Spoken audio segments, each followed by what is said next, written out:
Türkmenistan ile Afganistan önemli projelere start verdi, TAPİ boru hattı hayata geçiyor. Bugün Türkmenistan ile Afganistan arasında önemli enerji, ulaşım ve altyapı projelerine start verildi.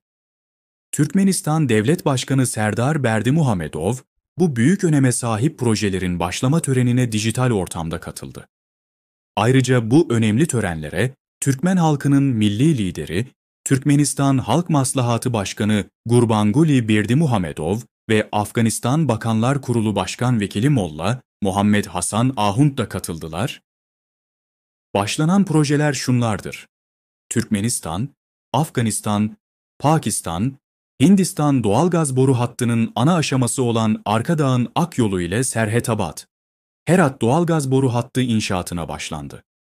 Meri vilayetindeki Şatlık sahasında Şatlık 1 doğalgaz kompresör tesisinin inşaatına başlandı.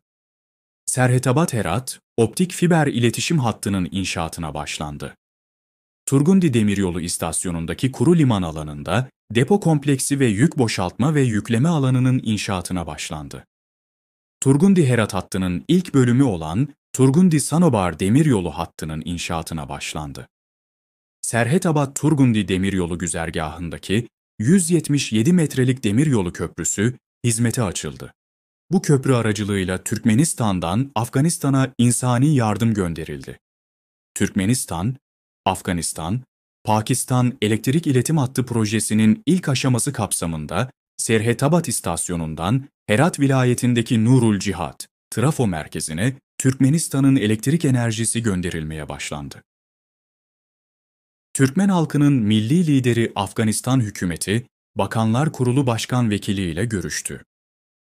Meri vilayetinde çalışma ziyareti gerçekleştiren Türkmen halkının milli lideri, Türkmenistan Halk Maslahatı Başkanı Gurbanguly Berdimuhamedov, helikopterle Meri vilayetinin Taktabazar ilçesinin Serhetabad şehrindeki İslim Çeşme sınır kapısına geldi.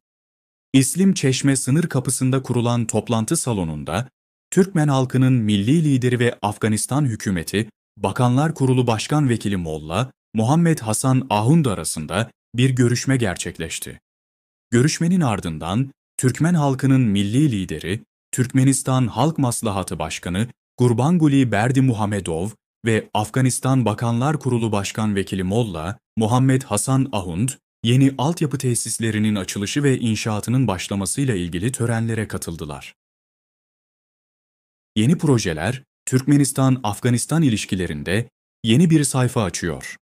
Afganistan Bakanlar Kurulu Başkan Vekili Molla Muhammed Hasan Ahund törende yaptığı konuşmada, yıllardır beklenen anın nihayet geldiğini belirterek, tüm zorlukların üstesinden gelerek, büyük projeleri hayata geçirmeye başladıklarını ifade etti.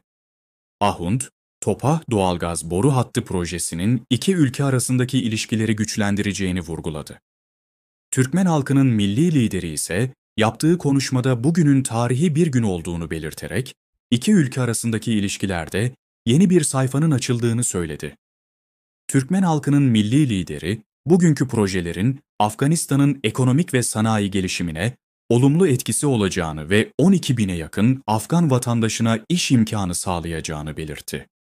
Türkmenistan Halk Maslahatı Başkanı, bu projelerin Afganistan için ekonomik açıdan da faydalı olacağını ve Afganistan'a her yıl 1 milyar dolarlık katkı sağlayacağını kaydetti.